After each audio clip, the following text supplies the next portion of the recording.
C'est comme ta bouche en fait. Une histoire d'amour.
Allez les gueux, du balai.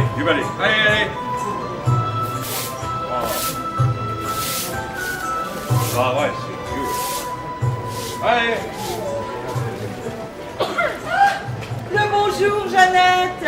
Tiens, Marceline, quel bon vent t'amène? Ce n'est point tant le vent qui m'amène, c'est cette chaleur. Je n'ai pu trouver le repos tant la sueur a détrempé ma couche. Oh, moi oui, tout, je n'ai cessé de m'esponger. Depuis le point du jour, 100 fois je suis venue quérir l'eau fraîche à la fontaine et j'ai toujours le gosier sec. Oh, hélas, par cette fournaise, je me soucie de voir mes volailles périr de soif. Les pauvres bêtes vont à la mare et ne trouvent qu'une eau boueuse, tout juste bonne à leur gâter le sang. Ah, la chemise me colle la peau, je n'ai pu tenir. Oh, je gâche que les femmes de l'enfer sont moins ardentes que le soleil que nous avons aujourd'hui. Mais Marceline, couvre-toi, te voilà dépoitraillée. Tu as l'air d'une livonne qui mérite point le respect. Oh, Doudou, Jeannette, la place est déserte à cette heure. Et même, s'il venait à passer un joli damoiseau, eh bien, je serais bien aise qu'il me manquât de respect. oh, honte à toi, Marceline, un damoiseau. Ah ça, il faudrait qu'il soit borgne d'un œil et aveugle de l'autre. Mais les damoiseaux n'épousent que des pucelles. Ils n'ont que faire d'une vieille poule qui n'a jamais pondu. Certes, je ne suis plus pucelle, mais j'ai assez de bien pour appâter un mari et je puis encore enfanter. Ma mère fut grosse à 33 ans. Ah oui, da. Et par l'opération du Saint-Esprit, elle mit au monde un barbeau sans paix. La peste soit de toi, mauvaise teigne. Ravale ton venin dans la gargouille qui te sert de bouche. Quoi, n'est-ce pas la vérité? Tu as déjà enterré 2 maris. Mais laisse en paix les tendrons. Un barbeau fera de ton affaire. Ah, la chaleur t'échauffe la bile. Méchant vipère, fais donc comme moi. Trempe ton museau dans la fontaine. Ton caractère n'en sera que plus gracieux. Oh, plutôt celle que je suive ton exemple. Mais je suis une femme honnête, moi, qui découvre point son sein en place publique.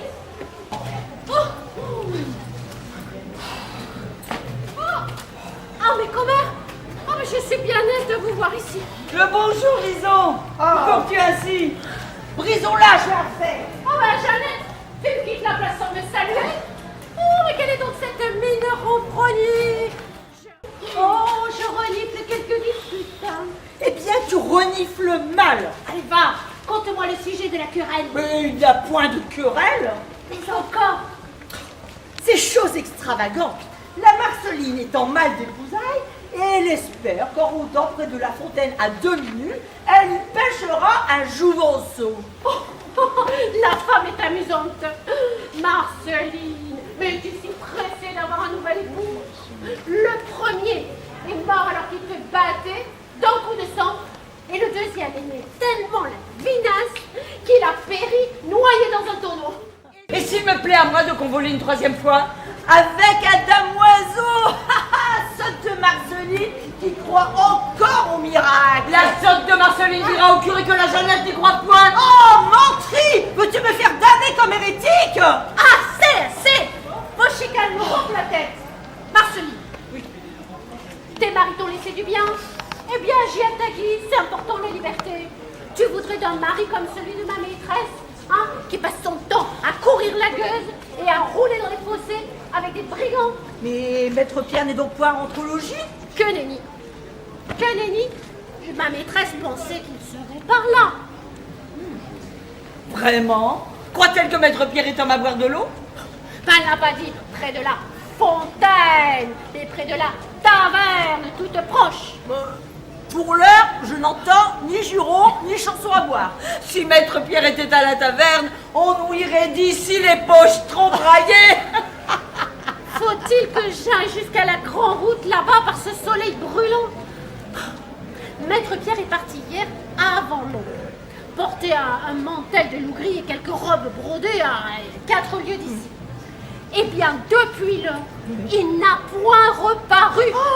4 lieues, dis-tu? Oui. Avec un bon attelage, il pouvait aller et venir avant le coucher du soleil. Jésus, son chemin passe à travers des bois infestés de brigands. Je gage qu'il sera au fond d'un fossé en train de cuver sa vinasse et qu'un tirelire en aura profité pour voler ses écus.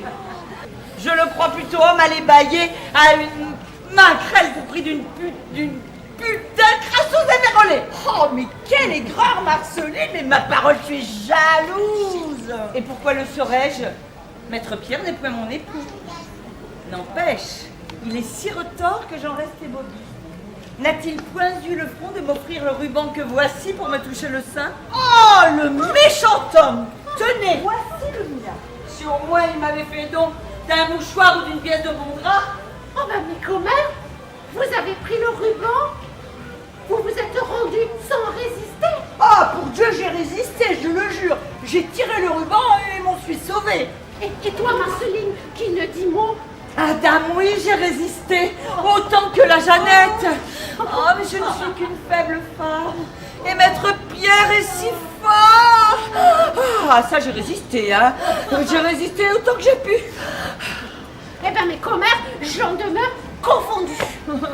La pruderie te va bien, ma bonne Lison. La porte de ta chambrine est tout à côté de celle de tes maîtres.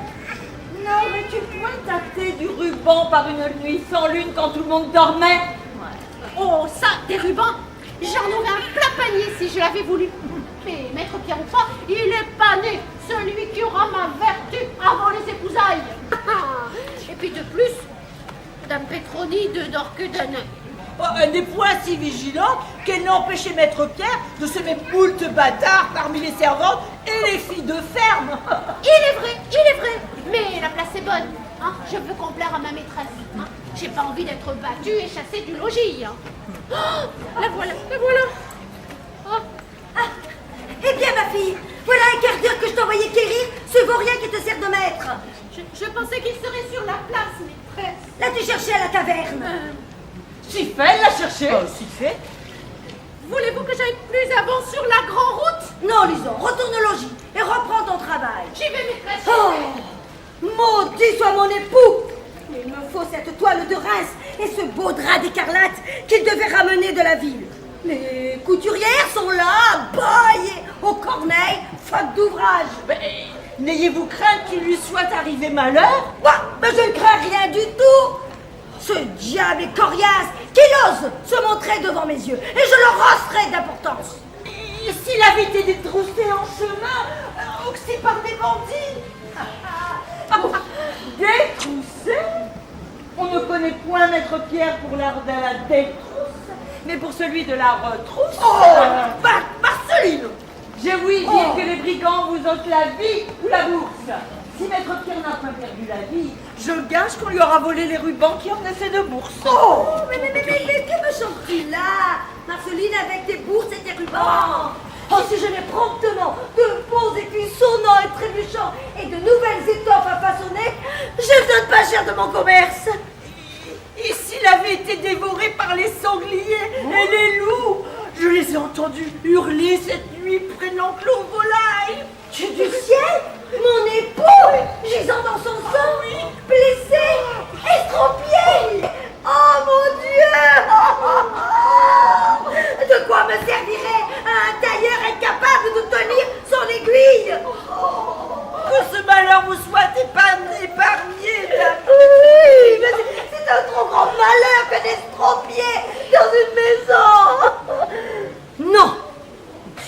dans sa miséricorde, aura permis que mon époux trépassât sans barguiner. À mon grand dame, je ne vois point de raison de son absence. Oh, Dieu ait pitié de nous. Maître Pierre, trépassé, sans le secours des Saints-Sacrements. Oh, vous auriez été fâché d'avoir voulu le battre. Oui, certes. Oh, mais j'y pense. Les loups ne dévorent ni les étoffes ni les écus. Je vais envoyer quelqu'un sur le chemin, retrouver mes affaires et me mettre en mesure d'enterrer chrétiennement mon mari. Votre affliction me navre, dame Pétronille. Oui, ma bonne, j'aurais bien du chagrin ce tantôt. Mais pour l'heure, je dois voir le curé et ordonner des funérailles avec tous les sacrements. Oh, pardonnez-moi, ma mère. Je ne vous ai point vu. Oh, pauvres petits orphelins. Votre coquin de père a rendu son âme au diable et me laisse dans l'embarras. Demeurez à jouer près de la fontaine. J'ai affaire et ne puis m'encombrer de marmots. Bah, ce ne sont que des sottises. Baille-moi la pomme que tu caches sous ton habit.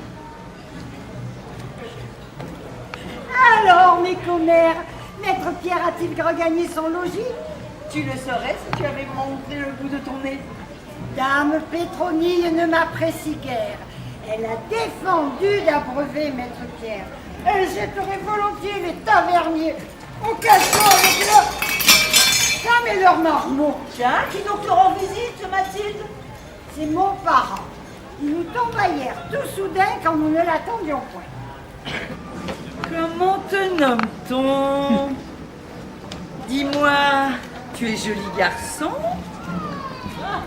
Tu as du bien? Tu as pris femme? Mais il ne te répondra point. Il n'a plus des mots depuis son arrivée. Bé, Marceline, mais tu vois pas que tu les ferais? Oh, laisse Mathilde compter son affaire. Alors, Hier, au point du jour, je vis arriver notre curé avec un vagabond dont la figure me rappelait mon frère et mon père avant moi. Et le curé me remit le message que voici. oh, je ne sais point lire. Moi et tout. Mais le curé, lui, il l'a lu. Le message disait que le vagabond était mon oncle Colin qui demandait notre hospitalité. Ah, Colin. Et ton mari a accepté de le garder séant. Oh, ben, il ferait beau voir qu'il le chassa de chez nous. Sa gueuse d'épouse l'a chassé de sa demeure alors qu'il revenait de croisade au printemps dernier. Oh, quelle pitié! N'as-tu point de vergogne, Marceline, à tracer la Sainte Croix, surtout au sein découvert? Viens y voir de plus près, Moinillon. Si tu y fourres ton nez pointu, tu trouveras peut-être le diable au fond de ma chemise. Arrière, pécheresse! Retourne cacher ta face lubrique au fond de ta demeure. Et fais pénitence. Oh, j'y vais, Moinillon. Non point pour faire pénitence, mais pour éloigner de moi ta face de cubélie. Mon Dieu! Oh, la gaillade m'a échauffé les sangs. Oh, curieux mauvais ce que tu fais là, frère Timothée, qui jure le nom de Dieu. Oh! Ferme ton bec, l'impudente bavarde, et baille-moi un pichet de ton meilleur vin. Adieu, mes amoureux. Adieu. Demeure ici, Jeannette. Approche. Plus près, petite. N'aie crainte. Je t'ai cherché en tout logis, mais tu n'étais point. je suis promise à Sylvain le bûcheron, il ne reçoit point d'homme en ma demeure, quand bien même il serait le pape en personne. C'est avec toi que je dois commercer. Nous avons grand besoin d'œufs et de poulardes avant dimanche. Ton prix sera le mien. Mais les volailles de l'abbaye ne suffisent donc point à remplir vos panses, moignons? Le frère Thomas n'a point renouvelé l'eau des abreuvoirs, et la chaleur oxyde beaucoup de nos bêtes. Que ne lui prêtes-tu la main? Fis donc, les poulettes que j'aime à plumer ne sont pas de la basse-cour. Il suffit, moine paillard, je n'entends point ce discours. Je puis livrer 5 poulardes, 2 oies et un panier d'œufs avant la tombée du jour. Et j'aurai aussi quelques chapons bien gras avant la Saint-Jean. Top là, Jeannette. Ta place, frère Timothée. Bas les pattes, méchant bougre, n'as-tu point fait vœu de chasteté? Certes non, il s'en faut de 3 ans avant que je prononce mes vœux définitifs. Je suis moins que par contrainte, étant un fils cadet. Oh, ton infortune me brise le cœur, mais je ne t'aiderai pas à renier ta foi. Oh, s'il y a péché, je prendrai sur moi. Libère-moi sur le champ, je me plaindrai du père abbé. Le père Ambroise même, elle ne te croira point. Viens à la poterne après compli, avec ta livraison. Je te montrerai le nouveau battant de la cloche que le père abbé a fait venir à la chapelle. Il brille comme de l'or, et le bourne est finement ciselé. Ah bah, vas-tu me lâcher, misérable? Mathilde, à moi! Mathilde, pour ça, je rougis de tes propos. Qu'est-ce qu'une honnête fille a à faire du bâtard de ta cloche? Oh, ta robe de moine serait-elle des règles? Veux-tu sonner le glas de son pucelage? Mon promis fera ma livraison. Et s'il te plaît toujours, tu pourras lui montrer le bâton de ta cloche. Mais garde-toi bien de sa hache. Il aurait tout fait d'ajouter un chapeau au vaisselle du père abbé. Adieu, Mathilde. Adieu. Oh. Il t'en coûtera un denier, frère Timothée. Méchante gueule, que le diable t'étouffe avec ton denier. Et vous, mon carrément rentrez à la maison. Quel vilain moine païen. Oh, oh.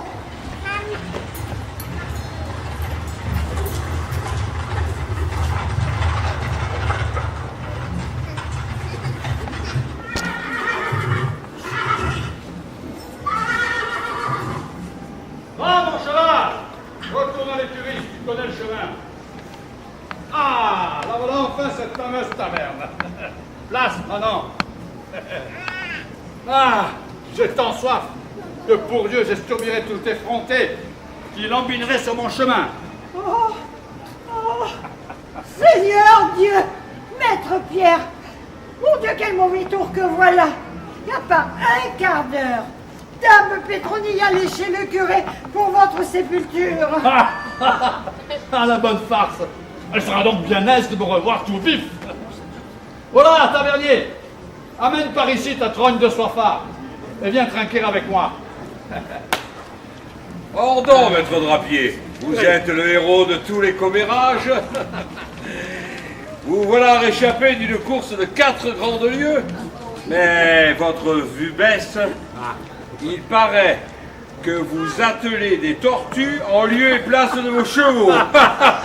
Oui, da, je me suis un tantinet attardé. Un tantinet, oui, un tantinet. Vous êtes un guéluron, maître Pierre. Moi je doute que Dame Pétronie goûte la plaisanterie. Ouais. Avez-vous bien fait vos affaires, au moins? Oui. Le courroux de Dame Pétronie est si grand que si vous trépassez Maître Pierre, elle battrait encore votre cadavre. Aussi, ne suis-je point pressé de regagner mon échoppe. Vous feriez bien de vous hâter. Oh, ce ne sont pas des affaires qui regardent ton vilain museau. Hein? Montre à ton oncle comment servir des pintes. Qui est cet oncle-là? Oh, c'est un parent de ma femme, il n'est pas bien fort. Mais s'il veut rester séant, il devra gagner sa pitance. Parce que nous pourrons nourrir des fainéants, entends-tu? Mon mari se complaît à semer les fruits. Le pauvre poulain demeure au coin en sa présence. Mais il me parle à moi. Oui, da, avec les yeux. Mais moi, il me sied qu'il ne jacasse pas comme une vieille commère. Mais vas-tu me servir du vin au lieu de tes jactances? Maître Pierre ferait mieux d'aller quémander son pardon. Oh mon Dieu, faut-il se laisser gouverner par les femmes? Je veux prendre tout mon temps pour un pichet de vin d'arbois. Moi, j'ai ordre de ne point vous servir. Mais prenez le pichet sur la margelle. Laissez-la chauffer au soleil. Vous n'aurez qu'à le rafraîchir dans l'eau de la fontaine. L'impertinente qui n'a pas un de respect pour ses abonnés. Oh, tu vas voir ce que je vais te donner.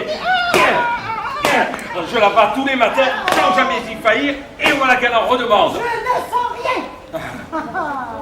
Je ne peux fermer son caquet, c'est pas vrai.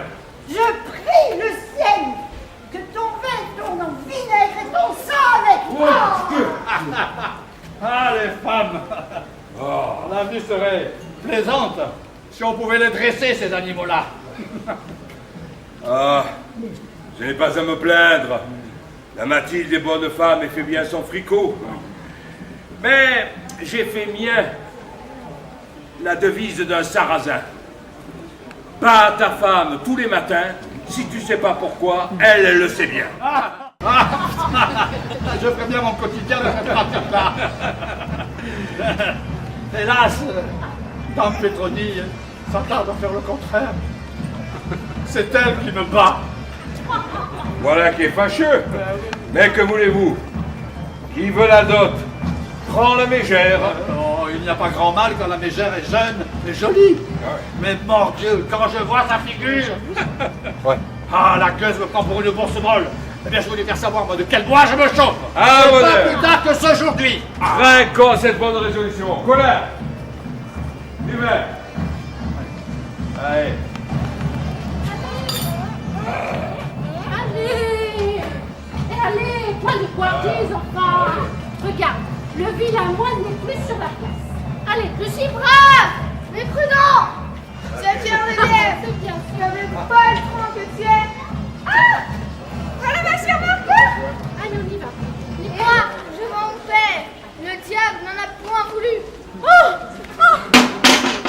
Ciel, mon maître! Que tout le monde croit trucidé par les loups, les brigands! Un nenni, petit clison. Je suis vif et guilleret. Viens donc gratter comme je frétille. Grand merci, je connais tous vos tours. Et je sais ce qui frétille. Vous a-t-on compté mon trépas? Pas du tout, mais en voyant l'équipage rentrer seul au logis, Pour sûr, ma femme a défailli. Est-elle au désespoir? Est-elle noyée de larmes? S'arrache-t-elle les cheveux par poignée? je ne l'ai point remarqué. A-t-elle au moins envoyé du secours? Elle n'y a point songé. Pour l'heure, elle s'occupe à faire décharger le chariot et à faire compter les étoffes et autres marchandises. Mais elle fera guérir votre dépouille sitôt sa tâche achevée. Ah, je moques-tu? Tu l'as devant toi, ma débrouille. Il est vrai, mais si vous ne rentrez pas promptement au logis, je gage que vous allez être battu avec encore plus de violence qu'à l'accoutumée. Et s'il me prend la fantaisie de traîner en chemin... Je crois que le bâton n'en sera que plus dur. Oh, Maître Pierre, rentrez sans délai. Ne faites pas la bête. Et vous supportez qu'une humble servante se mêle à donner ses ordres? Dame Pétronille, il suffit donc point. Tu parles d'or, tavernier. J'ai une commission pour toi et pour ta maîtresse. Va lui dire que tu ne m'as point vu. Allez. Voilà une parole de mari. Bon.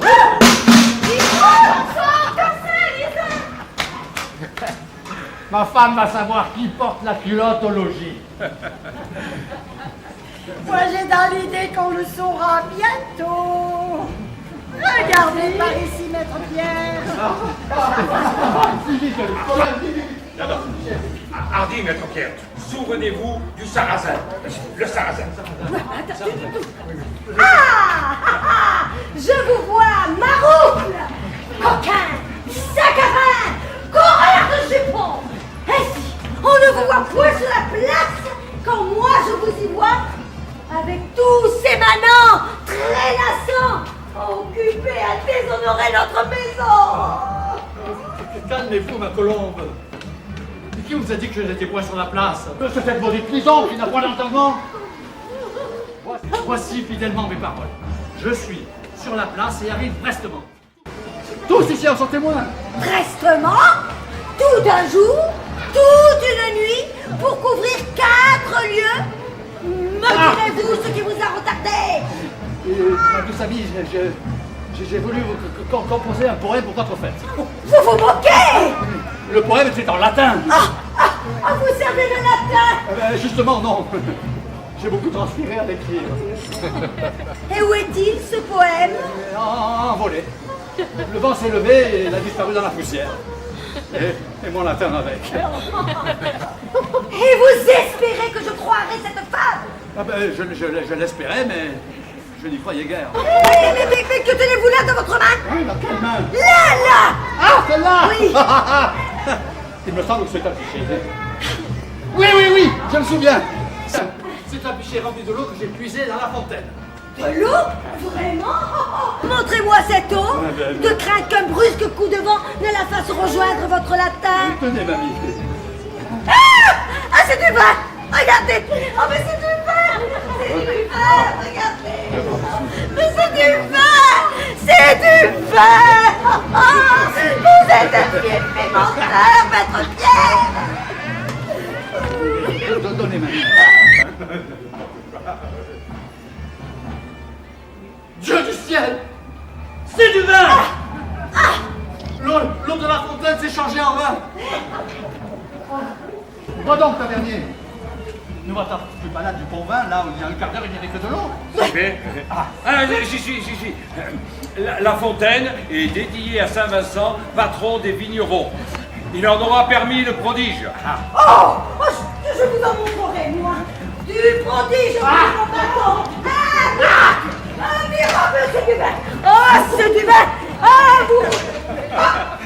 Tavernier, tu as baillé du vin, mon mari, quand je me croyais mort, et qu'il s'en est fallu de peu que je perdis la raison! Non. Je n'ai point servi, maître Pierre, mais je gage que la Mathilde l'ait fait alors qu'elle avait consigne de ne rien faire. Impudent! Moi, j'ai refusé de le servir! Alors c'est lui! Ah! C'est toi! Toi, le nouveau serviteur à la mine sournoise! À vous! C'est toi qui as versé le vin dans le pichet! Non. C'est un parent de ma femme. Il est muet et ne saurait répondre. Mais il faudrait que quelqu'un ait versé du vin! Femme de peu de foi! Tu refuses de croire au miracle, alors que tout prouve que je dis la vérité. Alors maintenant, criez avec moi! Miracle!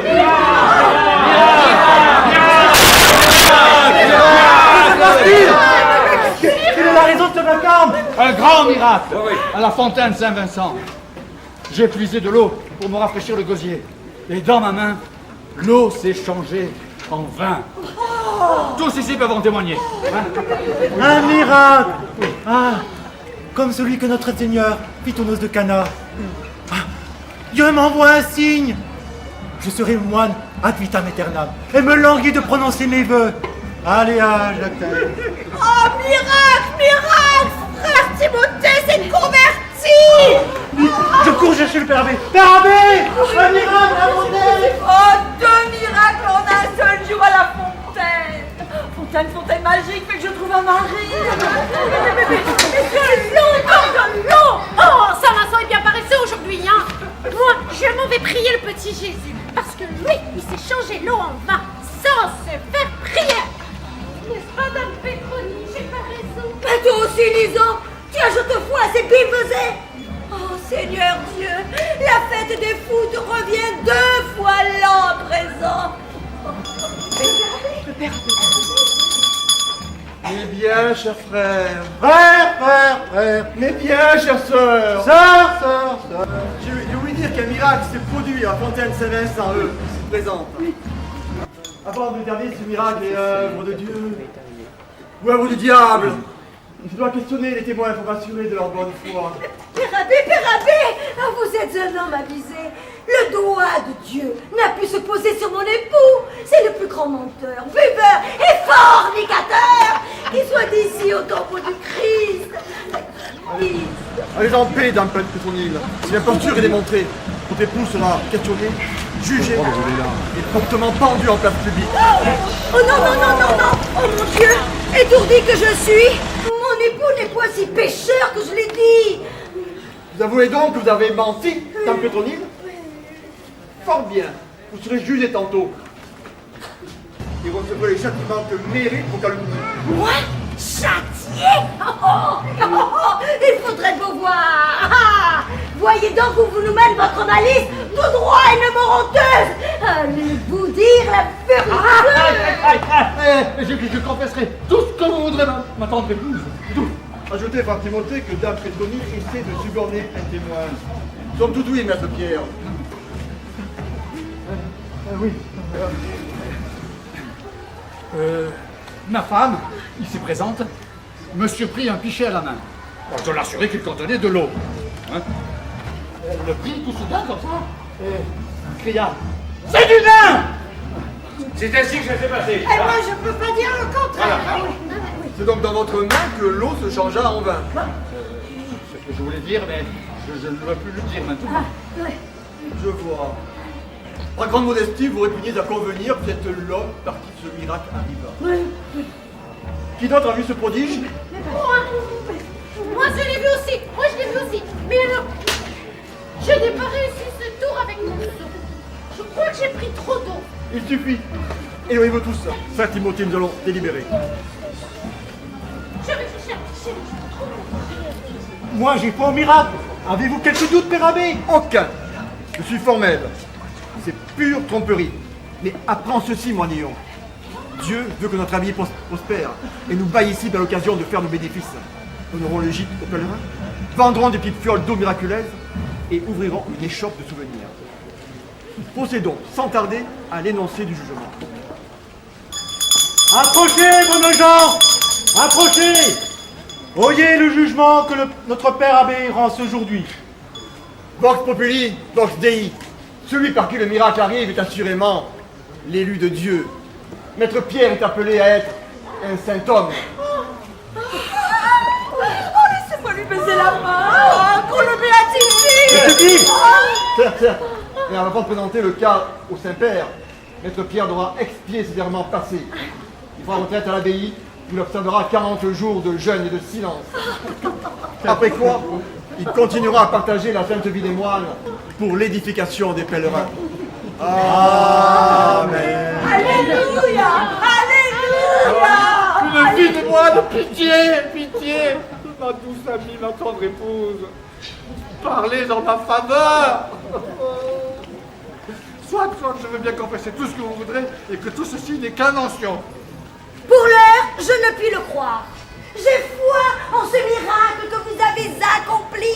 Et j'ai grand plaisir à vous avoir payé le prix. En outre, il est prouvé que le Tout-Puissant a honoré cette fontaine de ses bienfaits. Moi, j'ai réfléchi et je crois que j'ai trouvé. Voilà l'affaire. Maître Pierre ne voyait pas le pichet, donc il n'a pas pu voir le miracle se faire. Alors moi, je vais puiser de richesse, hein, et je fermais les yeux. Arrière, malheureuse! La fontaine est désormais propriété de l'Église. L'eau en est sacrée. Nul n'en peut en puiser pour des raisons profanes. Mais l'Église ne peut nous priver de l'eau du bon Dieu. Comment allons-nous boire, mouiller notre soupe et laver notre parlement? Ah, il y a l'eau de la rivière. Oui, mais elle est à une lieue. Moi, la rivière en aval, tanneurs et teinturiers jettent leur pourriture. Mais l'eau est pure en amont. Mais le chemin est escarpé. Ah, dans sa sagesse, Dieu a fait que les pentes que l'on grimpe à l'allée descendent au retour. Consolation post molestum est. Garde ton latin, moi, Nillon. Moi, je dirai la vérité. Ah, oui, et peu me chaud d'être battu. Oui. Femmes, les pèlerins boiront notre vin jusqu'à plus soif.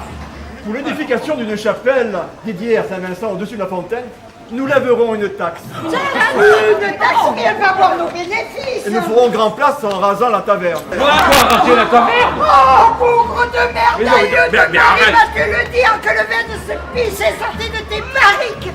Veux-tu sonner la fête de nous et de notre village? Tout doux, ma bonne. J'en conviens publiquement. Ah, Père Abbé. Père Abbé.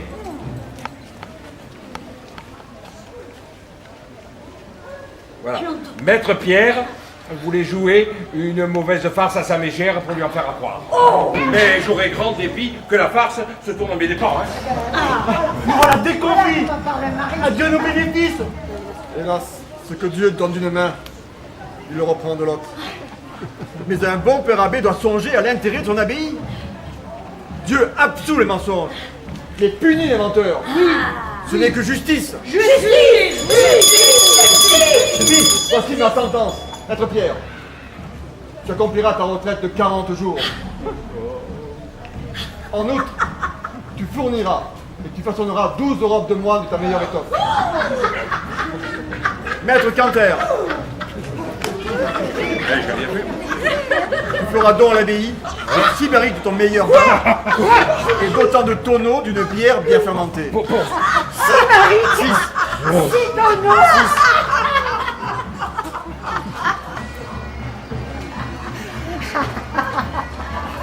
On va faire payer nos abonnés. Voilà.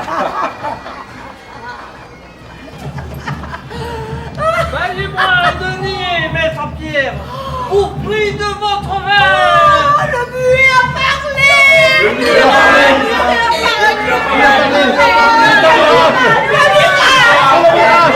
Et maintenant, promptement. C'était assez de folie pour aujourd'hui. Or donc, maître Canter, buvons une dernière pinte, tant que je le puis encore. Dansons à la fontaine, nous y boirons de l'eau. Dansons à la fontaine, nous y boirons de l'eau. Et formons une chaîne au sous-son du pipeau. Allons à la taverne, boire des temps royaux. Faut, quoi qu'il advienne, faire pisser les tonneaux. Parents de nous entraîne, par les bons et les bons. Chantons à la fontaine, le miracle de l'eau. Allons à la fontaine, nous y boirons de l'eau. La taverne, faire pisser les tonneaux. La la la la la. Bravo!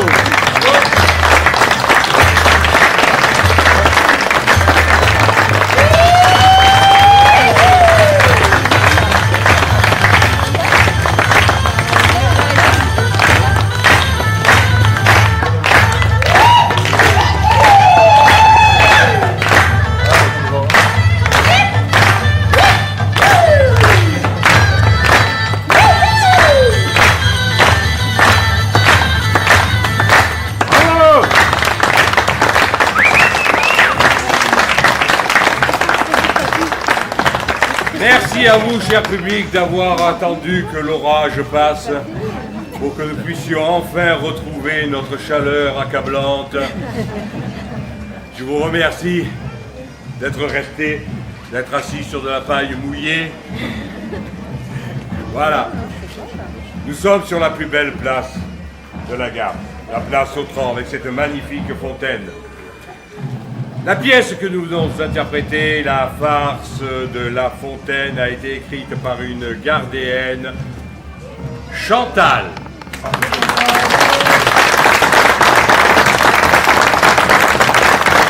Avec Christiane, Louise,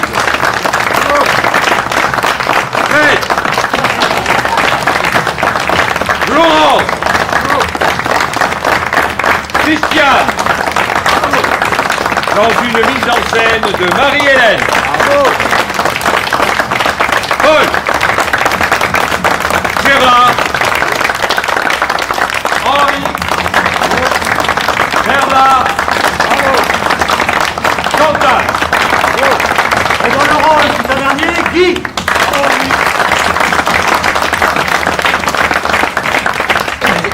Je vous souhaite à tous une bonne nuit bien fraîche. Pour ceux qui ne vont pas se coucher, qui vont à la taverne, buvez, allez-y, profitez, buvez de l'eau.